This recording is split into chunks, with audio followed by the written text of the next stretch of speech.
The following podcast is being brought to you by the Defy Life Podcast Network.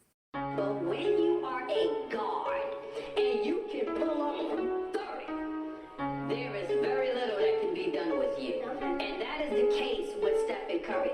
He don't need help. He don't need screens. He can create his own shot off the dribble. Yeah. Ooh. Coach put me in the game. I can hit the shot from half court. MVP of all sports. Coach put me in the game. You know I'm the truth on the field. Pad up. Competition know the deal. Coach put me in the game. Woo. Yeah. Coach put me in the game. Coach put me in the game. Welcome to the Coach Staley, Coach English Show. Ghoulish gang. Coach put me in the game. Welcome back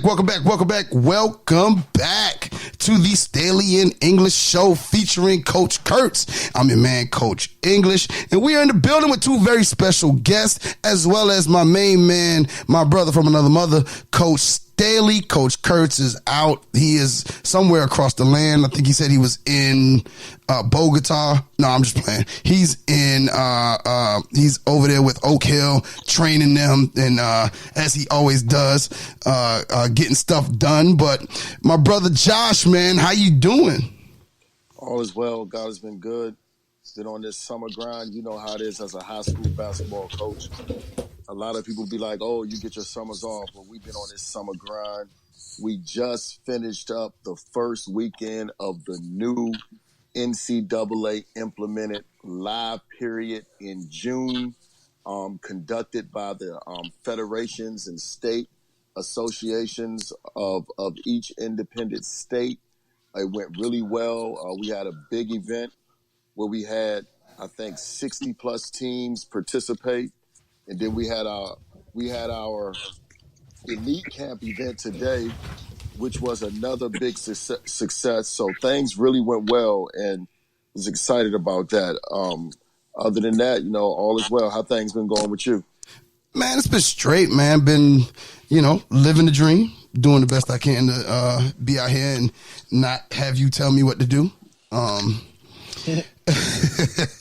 Been enjoying time with my kids, man, and just trying to make things happen for myself. But I ain't gonna waste no more time. I had a great time at the camp today, man. Some great kids. A lot of coaches came through. It was really cool to see South Carolina basketball on the map, especially after what happened this past week with the draft. South Carolina kids going number 1 and number 2.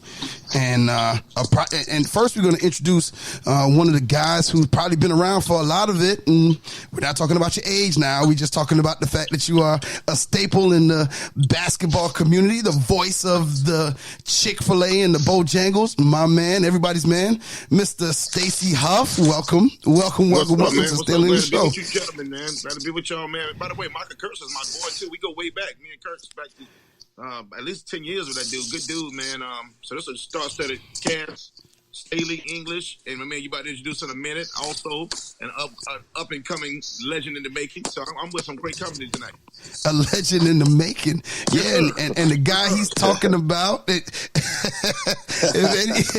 anybody knows, we're on like a group kind of FaceTime kind of deal. As Stacy said that, he started grinning from ear to ear. So that we're talking about none other than the very, very happy Christian Savage, head coach of South Florence, man. What's going on, man? We know you got kind of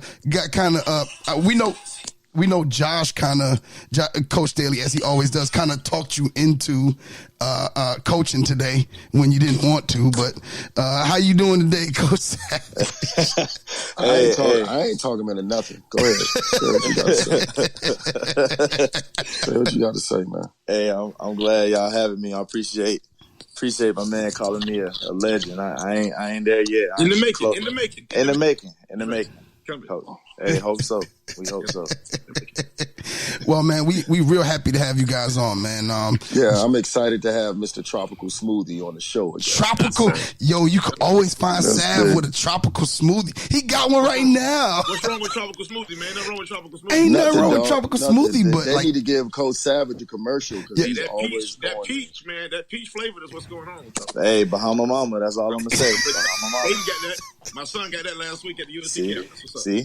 hey, Bahama I will Mama. I will say this: they are currently not paying the Staley and English show for this Oh, for yeah, this yeah, yeah, plug. yeah. So, Let's speak not of them. but the people that are around the corner across the street from USC have some dope smoothies. If you have a chance, check them out. We ain't gonna say their name on here, but anyway, Coach Staley, man, where we starting at? We're going to talk about current events. I think one of the big events that's been popping the last couple of days is this NBA free agency that's about to come up. I think it's going to be one of the bigger summers we've had in a while. And it's a lot of really good free agents, and it's a lot of guys with uncertainty around their name. Some people are trying to predict where they're going to go, but you really don't know where these guys are going to go. So that's kind of exciting. And it started out with the whole Anthony Davis trade going to the Lakers. Right. The Lakers wound up not having to give up as much as I thought they were going to have to give. Even though I really like Josh Hart, I wish they could have kept him. But I think it's shaking things up. So let's start with you, Coach Savage. What's some of your thoughts on the free agency? I mean, I seen Al Horford is about to make a move.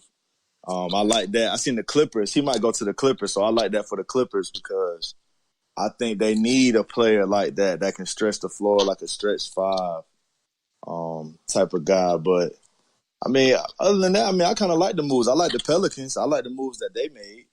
I think they're going to be a real good team. I honestly think that. I don't know. I'm going to be honest with you. I haven't been following it too much. I've been kind of busy. But you in the rat race right now, bro. yeah, it's a lot going on, but I like the Pelicans, though. I like the move they made, even though they gave up AD. I mean, they got a lot for them, so I like that move. Brother Stacy, what's your thoughts, man? What you think? Yeah, real quick, man. My overarching view on this agency, man, is everybody's worrying about those top 4 or 5 dominoes and guys whose names start with a K. But I think there's going to be another group of free agents, from Jimmy Butler on down, that's going to actually help make some contenders, man. I think it's that next level of free agent, man. You got cats like Danny Green and JJ Redick that are going. They're going to fill out teams, man. That's going to take some teams good to contenders. So we worried about the top dominoes that's going to fall, and they deserve attention. But I think there's another second layer of free agents that's going to make this thing really wild here when those second level of dominoes start to fall as well. It's going to really change the makeup of some teams that are on the cusp. No doubt. Hold on one second. Coach English, I'm getting a lot of feedback from your side. You shouldn't be from my side. I'm good on my end. Quiet. It's here like a lot of ruffling in the background. You fighting over there, man? I'm not. What am I fighting? That's what I'm saying. Don't fight. Hey, don't fight the power. I was making sure it wasn't me. It sounded like Sigma was making a lot of noise on the other side. Here we go. Here we go. There they go. Shots fired. Here we go, Josh. Don't even start. I ain't want to stop trying to stay on task. So, Coach English, what's your thoughts on free agency? Because Coach Savage said he hasn't been keeping up with it. My thoughts on it are this, and I'm going to tell you a couple of things. I think that I think it all starts in Golden State, personally. And I think whatever Golden State decides to do is going to kind of determine what the rest of the dominoes that fall. Golden State, though, I think it's that. You mean KD and Klay? Yeah, and I'm going to tell you why. He's going to Klay stand. That's it. No, I'm going to tell you. No. I'm going to tell you why. If from the business side of it, if we're talking business, I don't bring back KD. I don't try to bring back Klay. Why? Man, because why not bring back Klay? Because the rehab on it is about a year, maybe to 2 years, if he comes back 100%. Correct? No, that knee is hit. That dude will be back in February, March, man. February, March tops, right? Yeah. You talking about Klay? You talking about Klay? I'm talking about Klay first. We're gonna talk about Klay first. Klay will be back in 6 months, and he probably won't play, like you said, till like February. Yeah, just to be he safe. won't play till like February, but there's no telling whether he's going to be 100%, whatever. So we're going to waste a year of Steph Curry prime. No, the knee doesn't bother Klay because he plays below the rim anyway. He's a shooter. I just don't feel like I don't know if I offer him max money. He doesn't even dribble drive. Right. He doesn't need all that. I don't know if I offer him max, but he gets a lot of lift on his shot. He does lift on his shot. Yes, he does, Josh. He's not on his 3-ball. He barely gets off the floor. On his 3-ball, he lifts on his shot, Josh. You need to go look at some Klay. I feel like you need to do the same. Klay. I'm just saying, Coach Savage, does Klay Thompson jump high on his shot? Not on the 3-ball. On the mid-range, he do elevate, but really on the 3-ball, especially the catch and shoot, if he catching and shooting, he not really. Right. So you can't tell some people something. Well, whatever. Back to my point. I just don't feel like I don't feel like you could pay injured guys max money. In that sense, somebody gonna get KD max money. Yeah, not Golden State. Well, okay. You say okay. Not Golden State. I don't think Golden State should do English. What should they do then? I think that they should take whatever money they could find and find some pieces to put around Steph Curry to fill out the roster. They could get maybe a top tier guy like a mid-level guy like a Jimmy Butler, somebody who could defend on the perimeter, who can give you some scoring. Because you don't really, if you have Steph Curry and you have somebody like a Jimmy Butler, and if DeMarcus Cousins could come back to somewhat of what he was. May I? Go ahead, Stacy. Go ahead. Coach English is frustrating. The whole concept of the splash brothers, two shooters. So you can't replace Klay with a guy who's not a shooter like that. You got to be. But you could get JJ Redick for JJ Redick for less the money. Okay, but Curry plays better with another shooter, as does Draymond. And I understand. The point forward, all that works when the floor is space wide. You need another shooter to help spread that floor. And that's what I'm saying. You can fill that out with JJ Redick. No, but he doesn't defend like Kate. But he's not gonna. But if you can get Jimmy Butler and JJ Redick for what you're going to pay Klay or KD. No, not JJ. Monetarily, that makes sense, but business wise, it makes sense. That's not a winning combination. Yeah, you talking about JJ and Steph Curry? Who they gonna guard?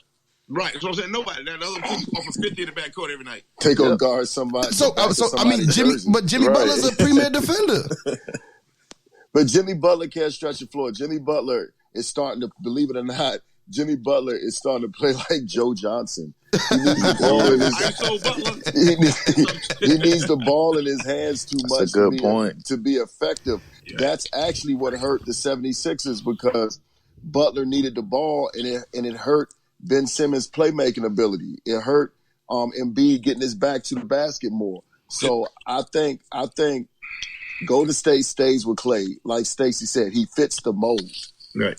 But wouldn't that be more out of nostalgia than business? He's a young player that's going to be out 6 months, bro. You don't throw it away for 6 months. No, the ACL is not the same. Now, if you would have said KD. Well, I'm already well, KD's a done deal. I think KD's a done deal.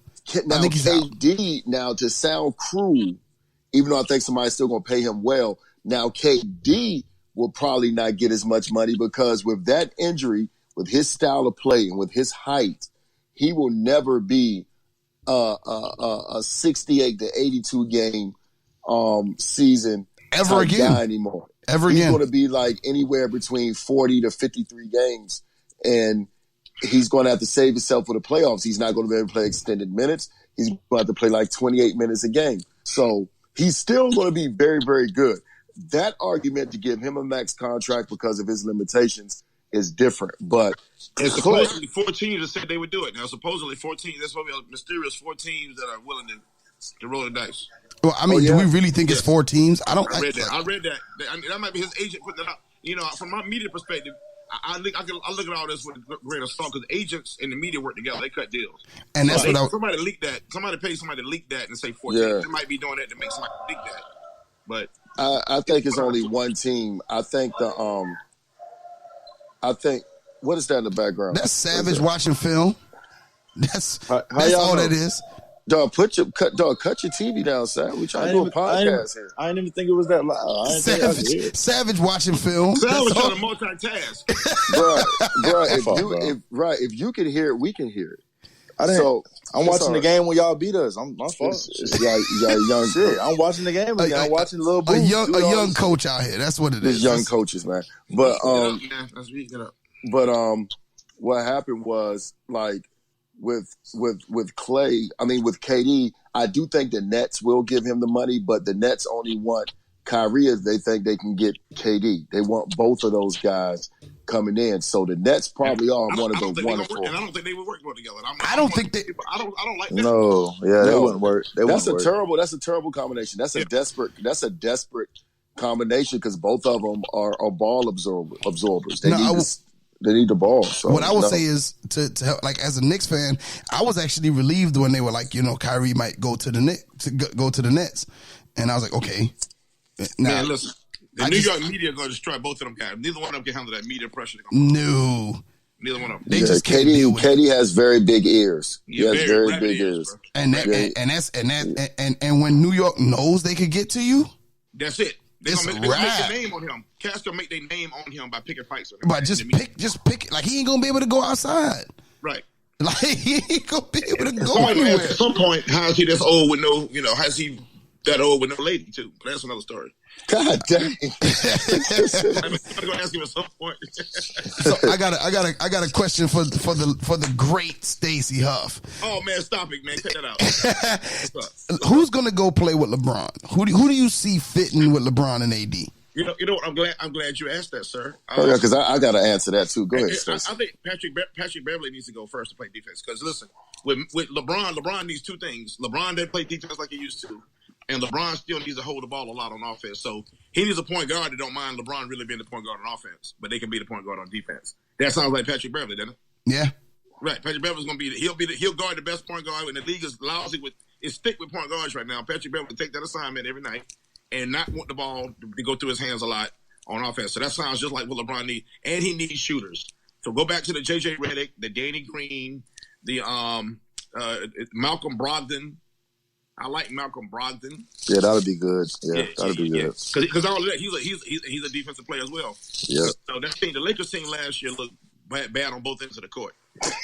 And really, LeBron needs to be able to pick his spot. So he needs young blood to carry him, for a big part of that season. So I got like Brogdon, Redick, or Danny Green, and Patrick Beverley. There you go. That's some good names I throw out. You want to know what's crazy? To be fair to LeBron, he had to cut back on defense, if this makes any sense, because he had to exert so much on offense the last 3 to 4 years of his career. He's put so much.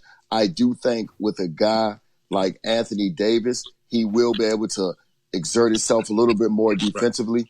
But I love the point you made, Stacy, because the Lakers could do two things. They can try to get another superstar, or they can take the San Antonio Spurs, the Toronto Raptors. Right, the Raptors just showed you. Right, they could take that route, stick with the two superstars, because they have two legit superstars, and put a bunch of really good fitting pieces around that. Because of Danny Green, he can lock up.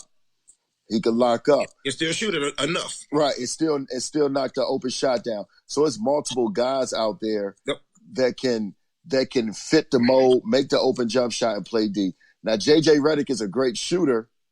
Liability on defense. He can't guard a mannequin. Right. So it's the Lakers actually, and I told somebody this, and they rolled their eyes at me. I sincerely think that the Lakers have the league on notice. Yeah. Oh, yeah. I think they have the league. Like the league is kind of waiting to see who else they're going to be able to get. I don't think they should go after Kyrie. The wild card. Here's the wild card for the Lakers. You want to know D'Angelo Russell? Yeah, like but he's gonna need that money though. He needs that. Yeah. But if he's gonna can't get anybody else there. Do you think he's the best fit to go there?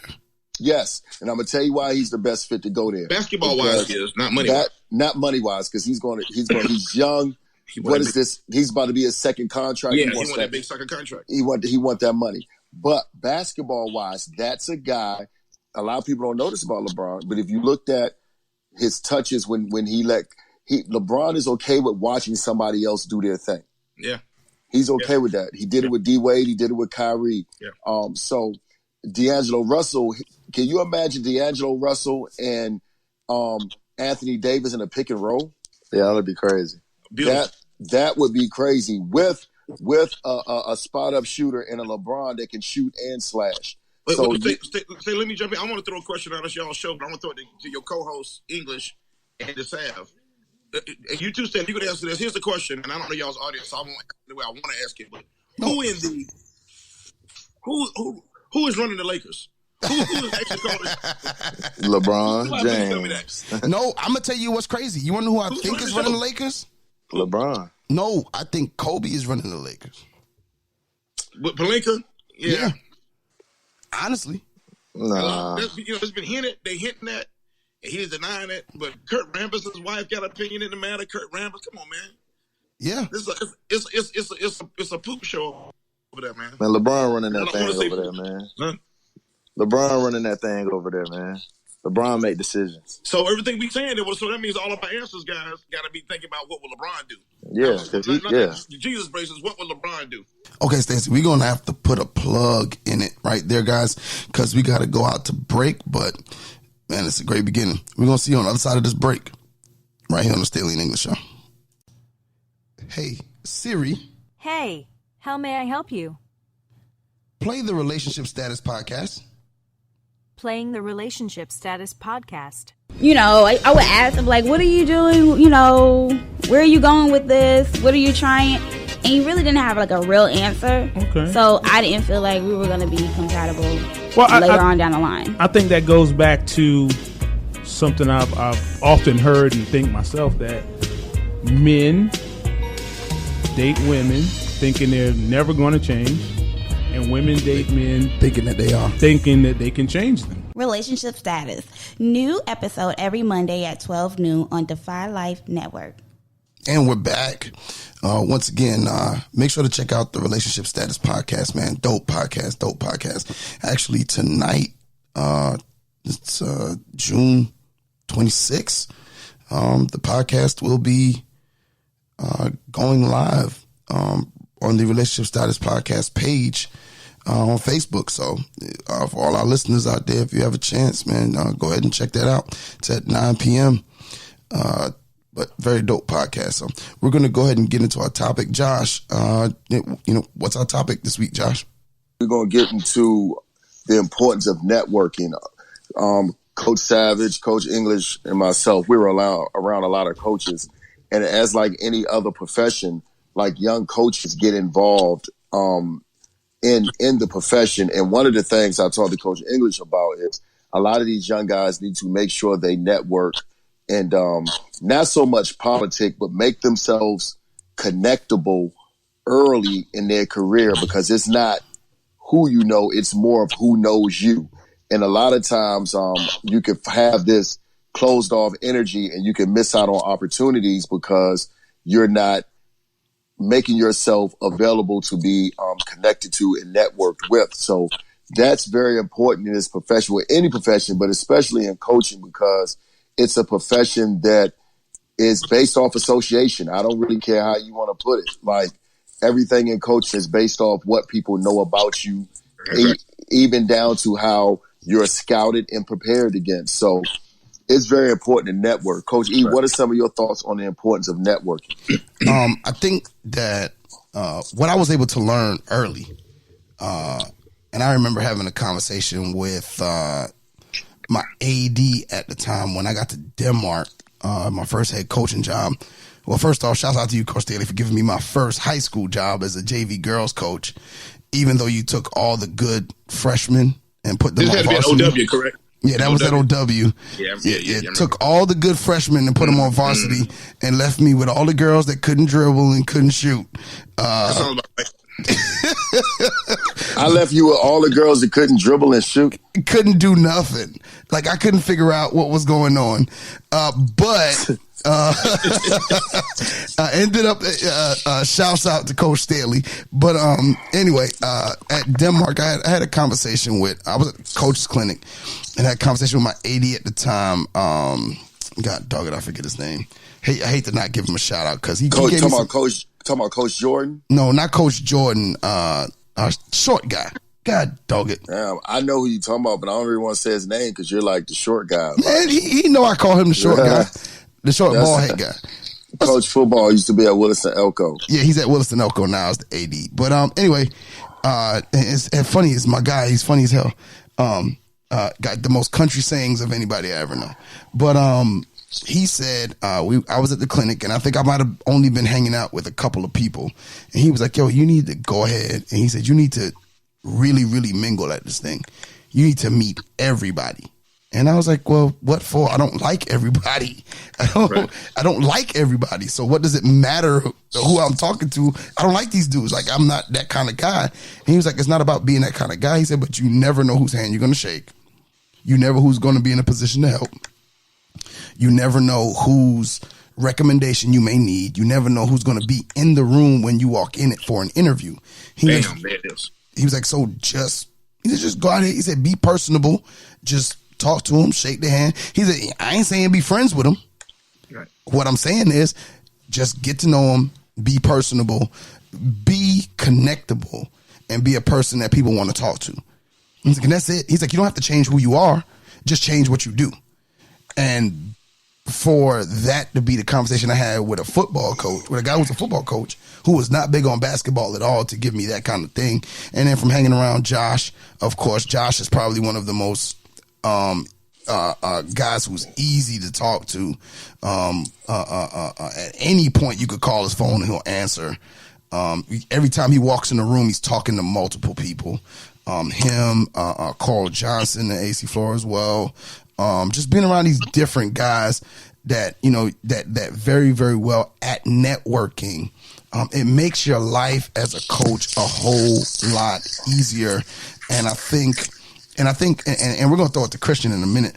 I think he kind of felt that a little bit, like his ability, like the type of person he was, and the people that he kind of was able to know was able to help him in this process of him getting that head coaching job. So, you know, I'm gonna throw it to Christian for a little bit. Like, what was the process? Like, I know what it was like for me, but you freshly into it. Like, how did your ability to network as an assistant coach enable you to get to that position for those young coaches out there that are trying to be head coaches?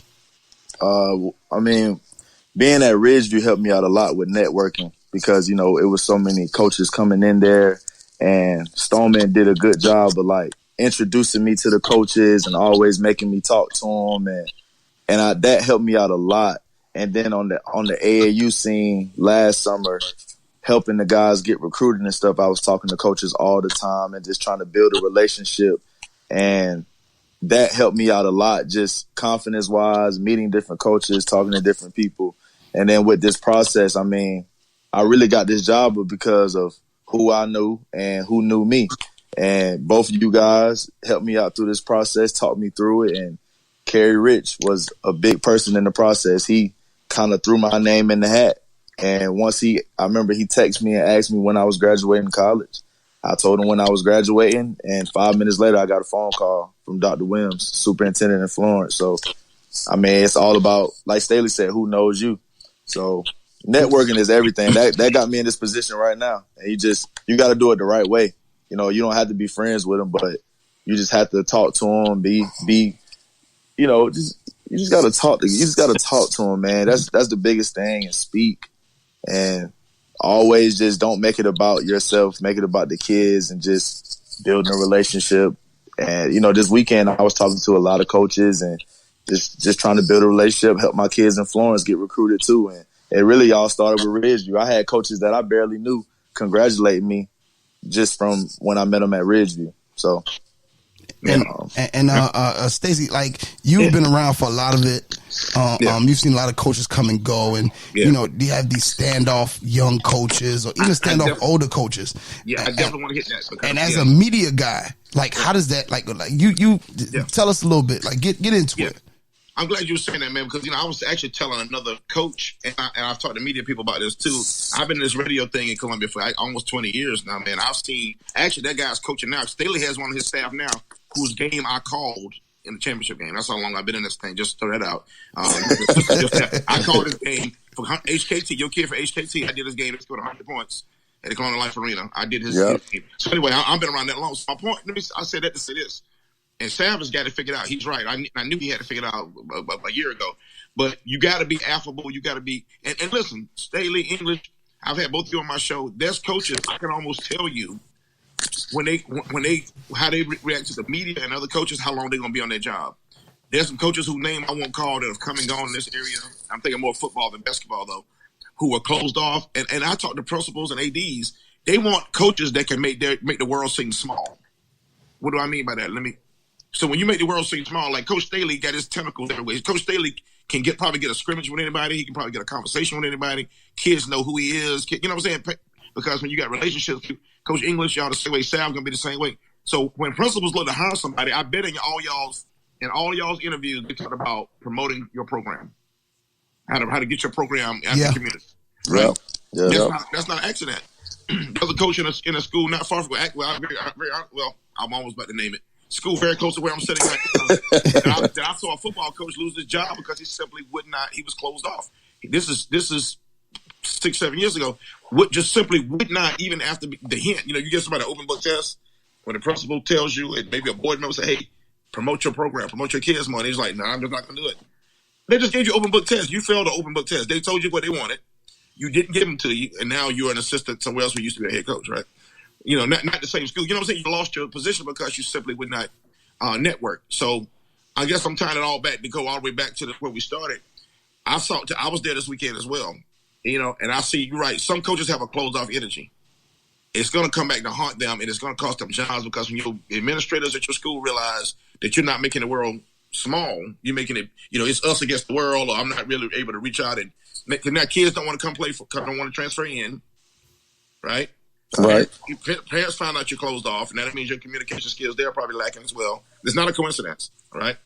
So all that's the same personality that causes people to end up bouncing around and making kids, if you're not winning, you should at least be able to win the kids and win the community. If you're not networking, then you're not winning the political game. You're not winning the developing young men game, and you're not winning the on the court as well. It's all the same thing. So, short answer. After a long answer is coaches that don't learn to network early in the game, they're going to have a different kind of career than you guys are having in the middle of right now. Y'all in the middle of some great careers, but y'all know you got some peers that they're just not going to figure it out.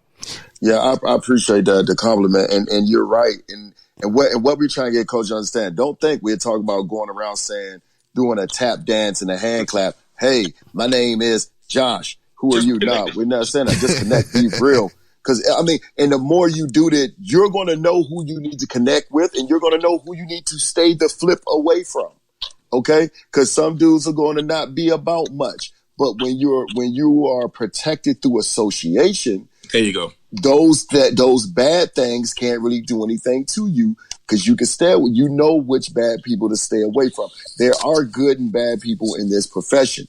But like Stacy just said, you have to make the world smaller. And when your world is smaller, you know who to stay away from. You know who to stay away from. And a lot of times, and I get it. It's a competitive world. And sometimes you're like, I don't know who to trust. Well, that's when you have to be sure of your product and yourself. When you're sure of your product and yourself, it doesn't really matter what anyone else is doing. So the advice I would give, man, is to really stay focused on growing, never get complacent, never think your cup is full, never think you know it all. But in the same breath, you have to understand that other man always has something to offer you. And when you keep that mentality, I'm not saying you're doing it to take, because you have to offer yourself you have to offer things yourself also, but it allows you to make yourself smaller. What are some of the things you could do to network? Have some free camps at your school. Go to coaching clinics. We had this event this past weekend, and it was some college coaches in the state that I didn't even see at the event. You're right about that. And it was some. And they're not going to be there. And they're not going to be there long. No, they're not.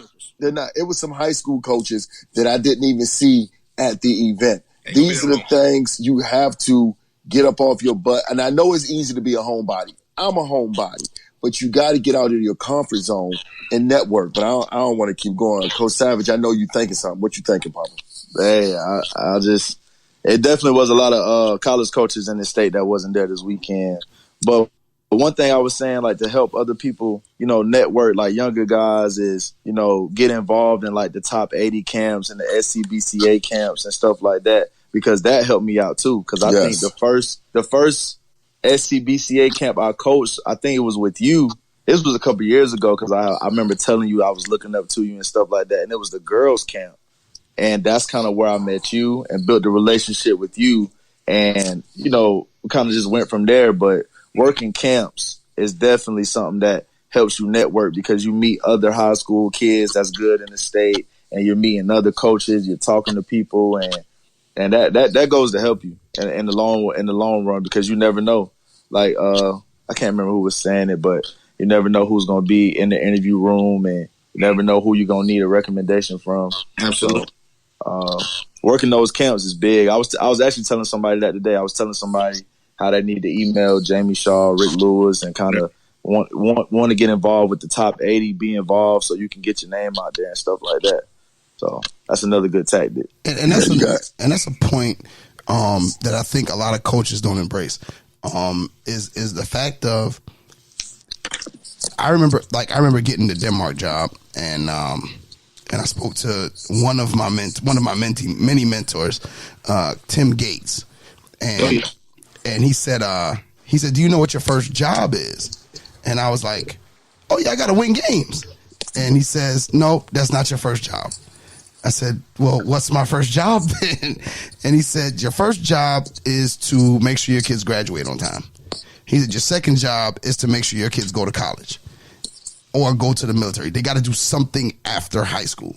And he said, if you're doing that, winning will come. You wouldn't have to worry about it.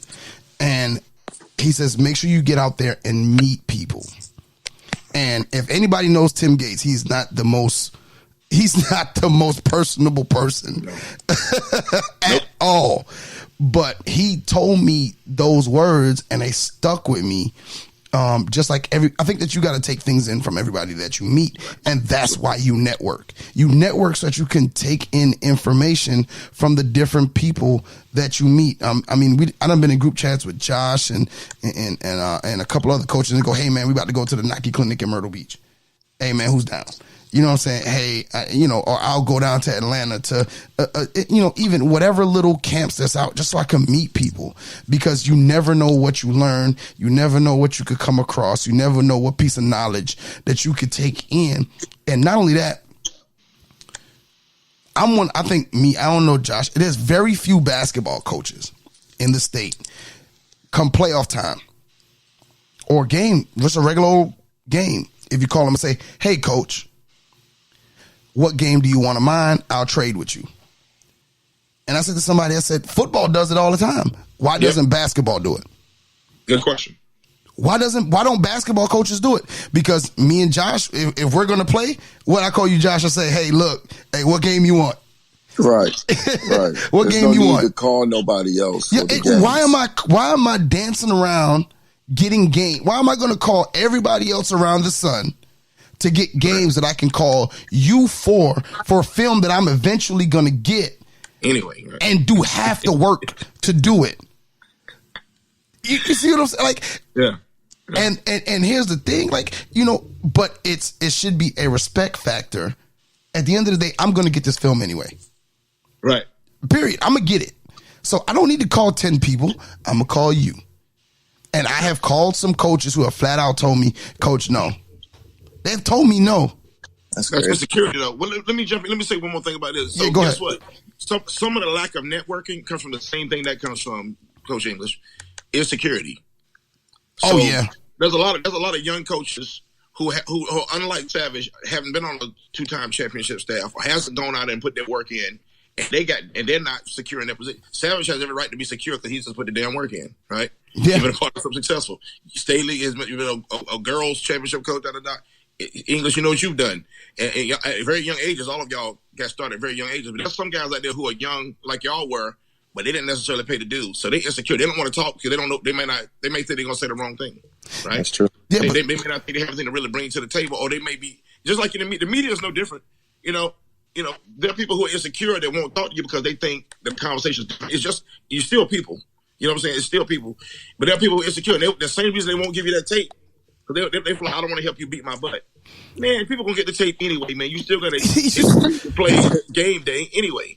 Yeah, right. And that's the thing. Like, because of insecurity, man. That's all it is. And not only that, but I think, like, let's say, like, even let's take, like Josh said, there were some high school coaches that weren't at this event this weekend. Right. Okay, well, even if your team didn't play, it was free for you if you had a high school league pass. Right. Come see. Come through. Bring your top kids through. Bring your team through. And just, hey, man, look, this is what we could be doing. You know what I'm saying? Soak up the environment, right? Get the environment. Soak up the environment. Atmosphere. Like Richland Northeast, that first night, Dorman versus AC Flora, wall-to-wall coaches. Oh, I heard it was 60 coaches in there, man. Wall-to-wall coaches. Hell, 60 coaches, and we lost by 60. Y'all did not lose by 60. We lost by 50. We got our asses whooped. Really? You had players out?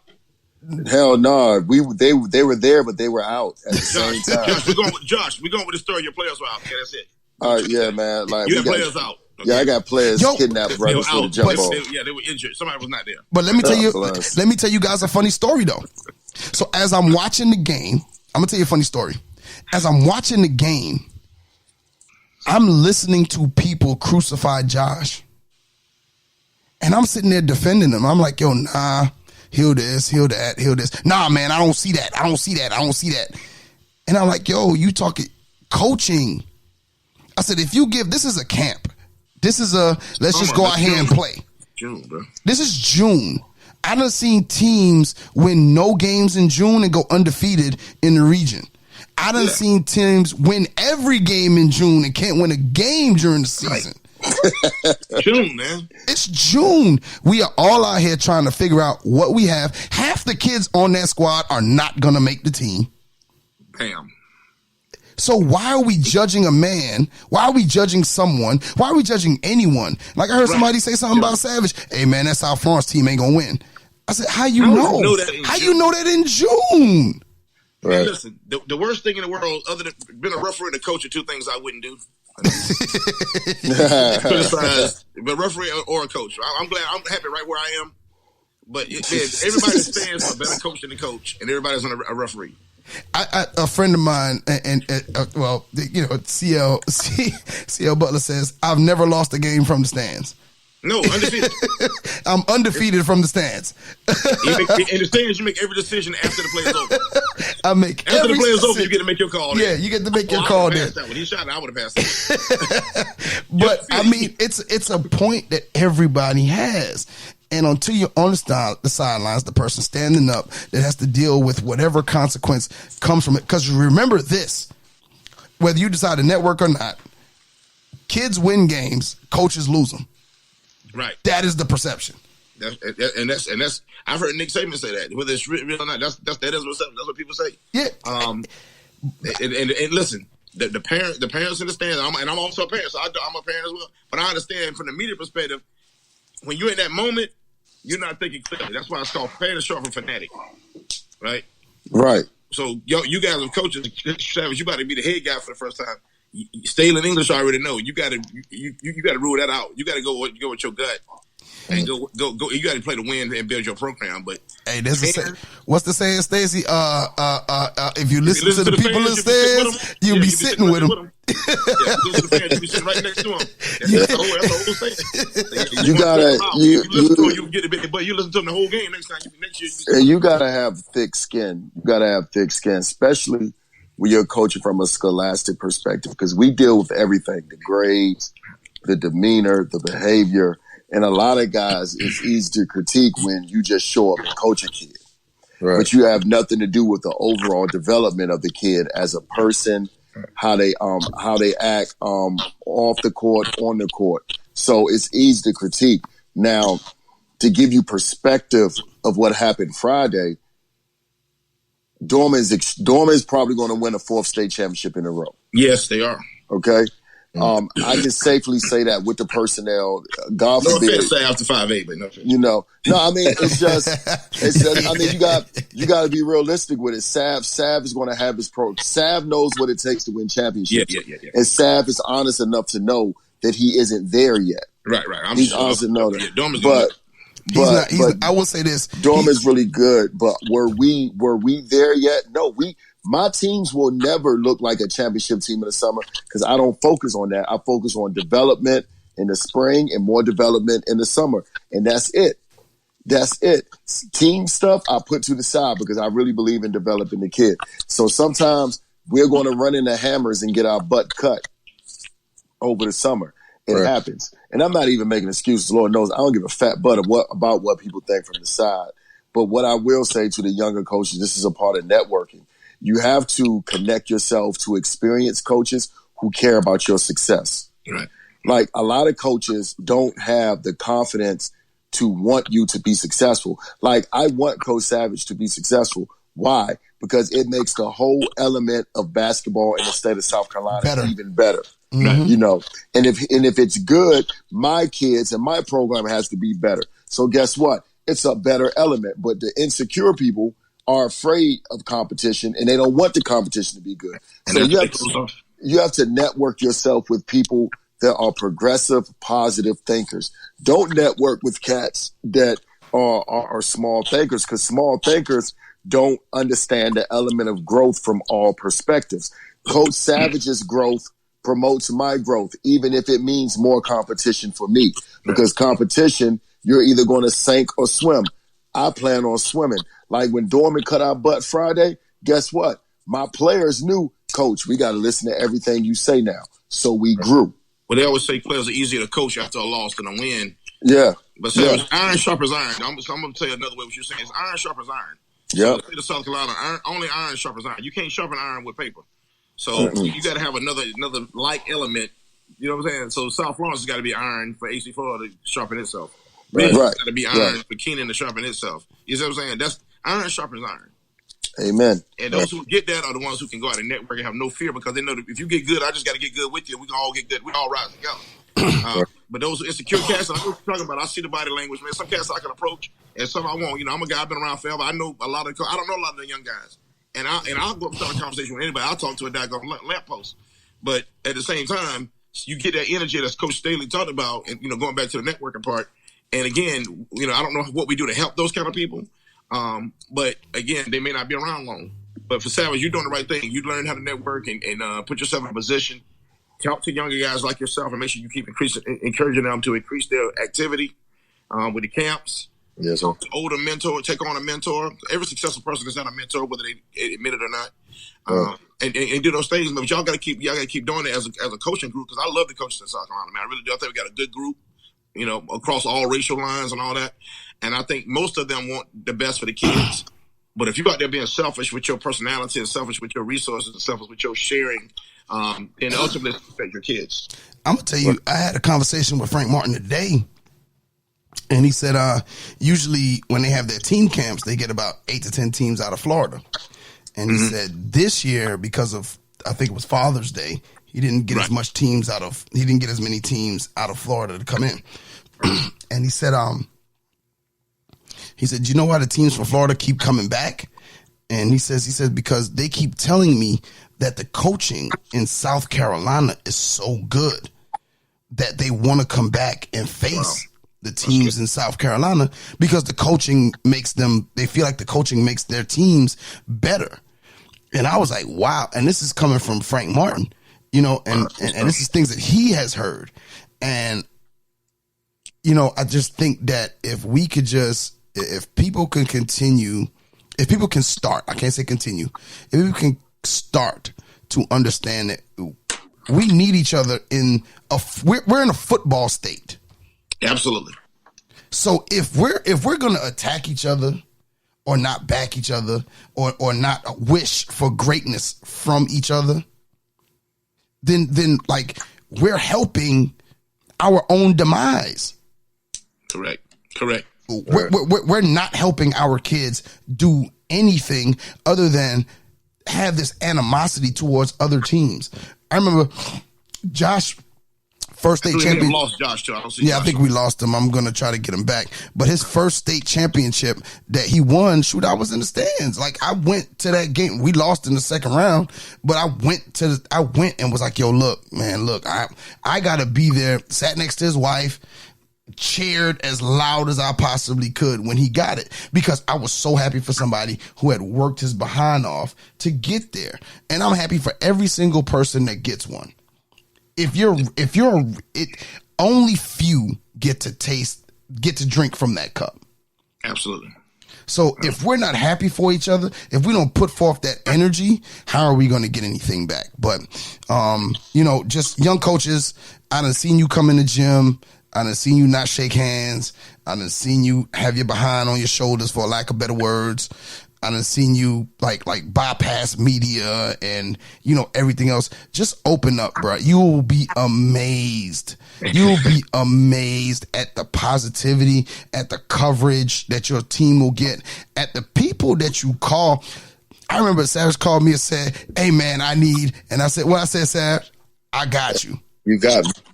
Like, period. You'll be amazed at the people that'll just say, without hesitation, right, I got you.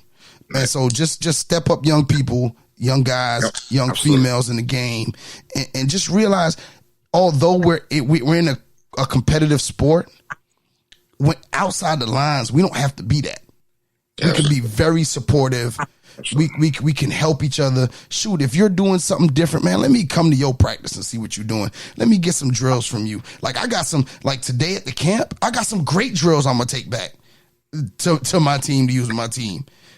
Aaron Lucas, I went to pick up a basketball. He almost ran me over. Like, nah, let the kid get it. Let the kid get it. I was like, okay, that's fine. But it was a different, and I understood. My boy, Luke. Shouts out to Luke. Like, I was like, yo, okay, because I literally was going to pick up the ball and throw it back on the court. And he came and almost gave me a shoulder tackle, like, don't touch that ball, coach. Let the kid get it. He done threw it over here. Let him get. And I was just like, yo, it makes sense. Yep. So even in my many years of coaching, I learned something today. Yep. And the only way you do that is by networking, being out there and doing what you're supposed to do. We lost one of our hosts, Josh, and I don't think we lost him. I just think he got off so he could go pack. I think his wife Lena was in the background, like, you need to pack. We leaving in the morning. So we're gonna go ahead. We're gonna go ahead and get out of here today. But before we go, we're gonna let you guys do some shout outs, as we always do. But matter of fact, Josh is texting me now. So for all our listeners, Josh is texting me. So it's probably, here we go. Phone went dead, finished without me. That's code for Lena told me to get off the phone. He can't admit that. That's code for Lena told me to get off the phone. But I'm gonna give you guys some shout outs. But before we go, Stacy, there's a question that we ask every single person that visits our show. Bring it. Okay, here's the question. Yes, sir. One game for your life. All right. You're the coach. You have to pick 5 guys. And the team that you're playing against is Michael Jordan, LeBron James, Magic Johnson, Shaquille O'Neal, and Kevin Durant. You have to pick 5 people to beat that group. I'm sorry, not Kevin Durant, Kareem Abdul-Jabbar. Sorry about that. It's Kareem, Magic, All right. Shaq, All right.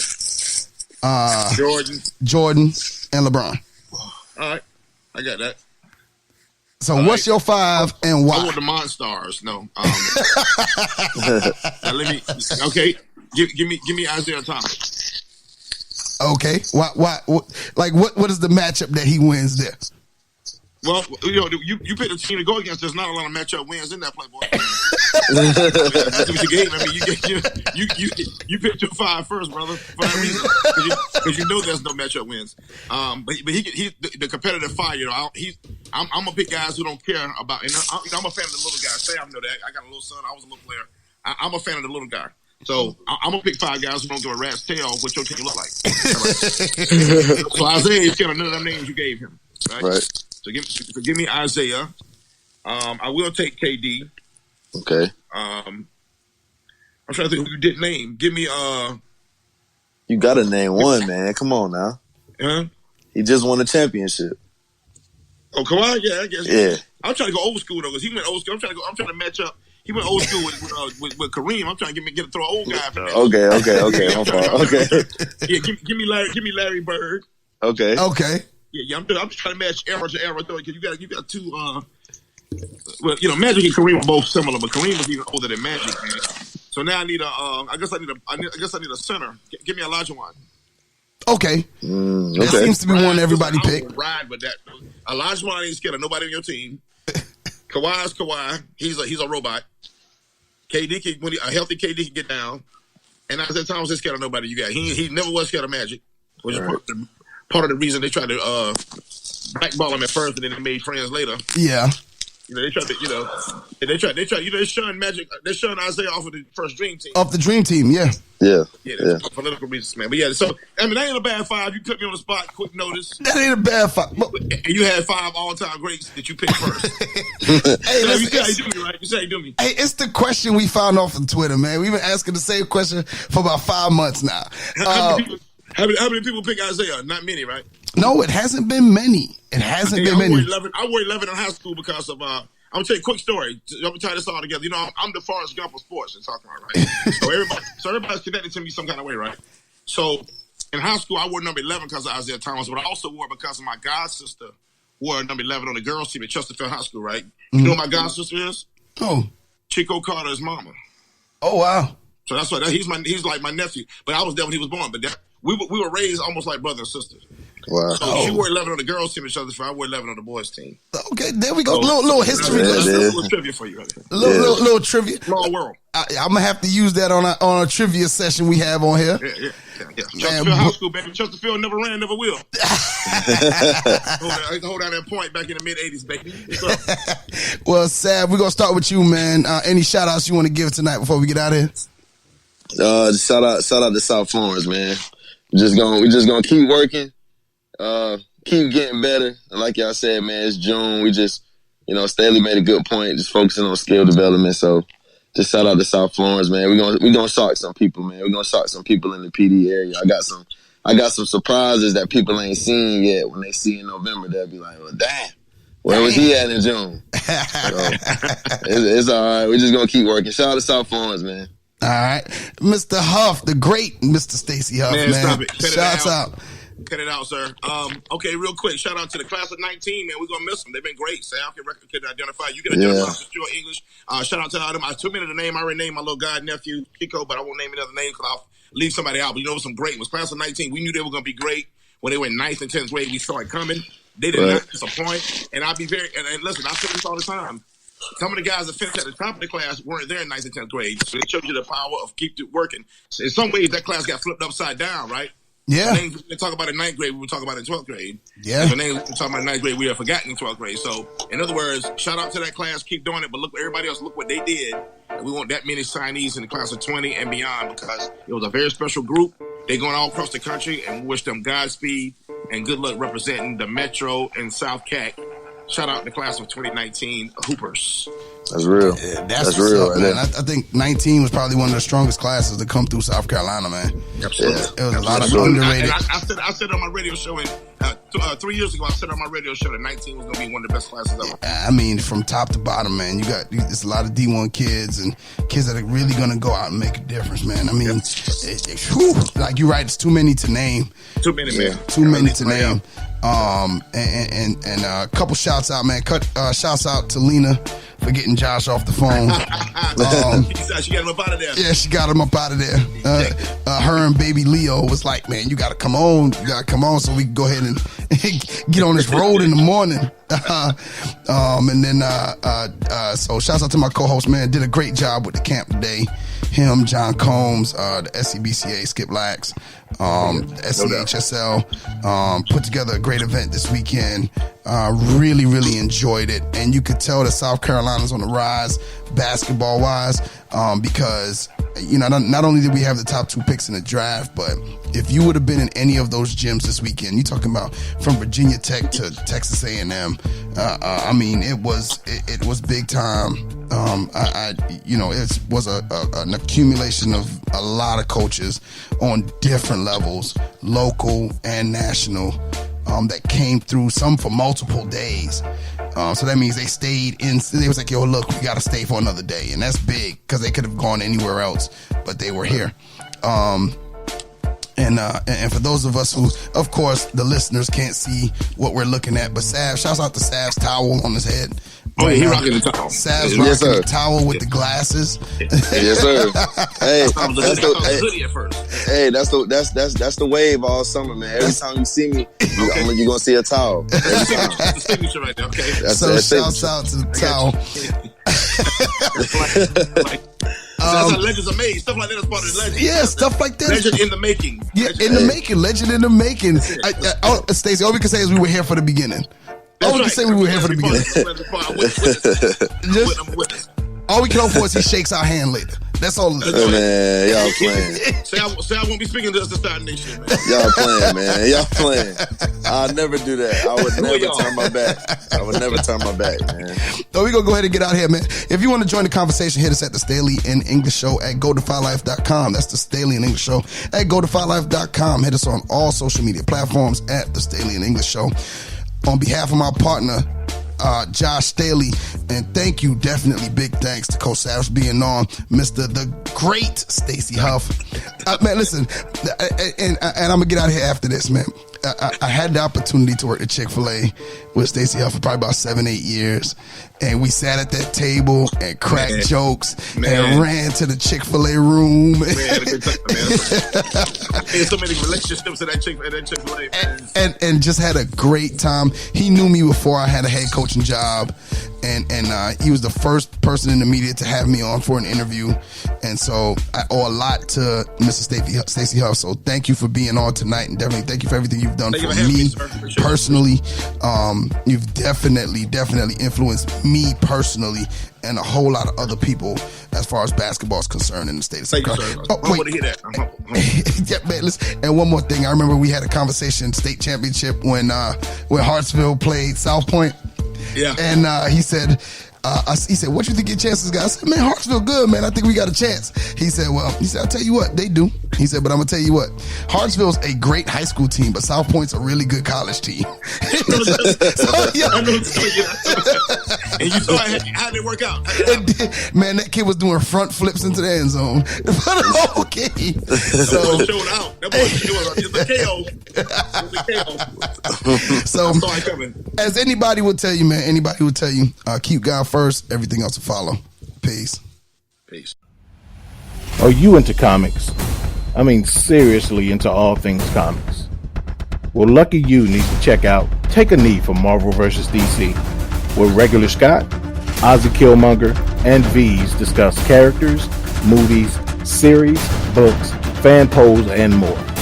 And you never know who may show up for an open mic. Just some blurs going deep and having fun. Take a Knee for Marvel vs. DC. New episode every Sunday, brought to you by the Defy Life Podcast Network.